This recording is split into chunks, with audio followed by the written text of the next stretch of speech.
You know both the syringes. Syringes, Super yeah. easy. Needle cap goes on top of there. Nothing really hurt. So, mirrors. This one right here is our big mirror.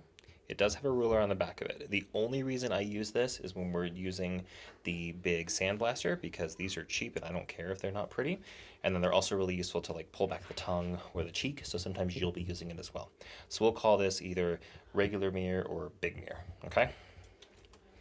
Next mirror is this guy. This is our baby mirror. This is what I use 100% of the time during treatment.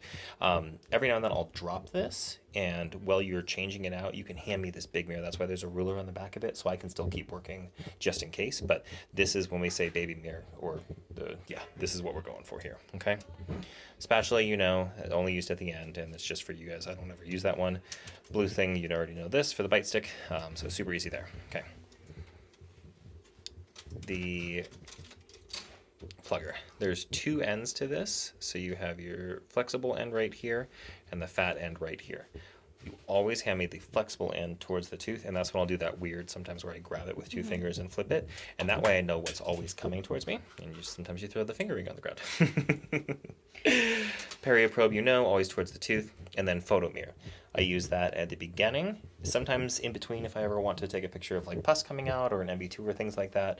And then once we're all dry, so after I'm done with paper points, we use it. We use it after I've finished putting the gutta percha in, and then at the very end to show what the filling looks like, okay? Next instrument is the glick. There's two sides. You have a flat paddle and you have a plugger here. You always hand me the flat paddle side first. So that way I can, then this is used to shape composite, shape the cavit, things like that. So always the flat side first, okay?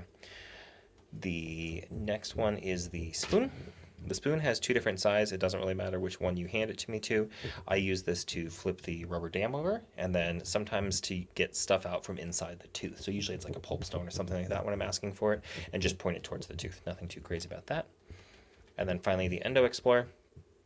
We use this end for seeing if there's caries, if I'm like removing it, or sometimes I'll use it on retreats to push down into the gutta percha. And then this end is for checking crowns to try to see if it's there. So if it's a crown on there, you hand me this end, and if it's anything else, you hand me this end. And then we have the two locking forceps here. These, you want to make sure that they're fully locked. So you're going to push right behind it here, and you'll see that that has locked all the way in place. And then to unlock it, just like this. Sometimes they get bouncy, and what you need to do is take a pair of hemostats, and you can bend that to be a little bit tighter, so it'll grab onto there, which I can show you how to do that. And then the same thing here with these file forceps is to lock them, push here, to have them go in, and then release like that. Final one is the rubber dam forceps. And so these you're going to place towards the tooth. For posterior teeth, I'm usually going to hold it with a reverse grab like this. So anything either top or bottom, I'll do a reverse grab on. And then anything in the front, I tend to use a forward grip like this. So any questions about all that? No. Okay. Final one over here is the activator. Sometimes these will have little bends on them. You always want the bend to face back towards there. That's something small, but just kind of to go over. So cool.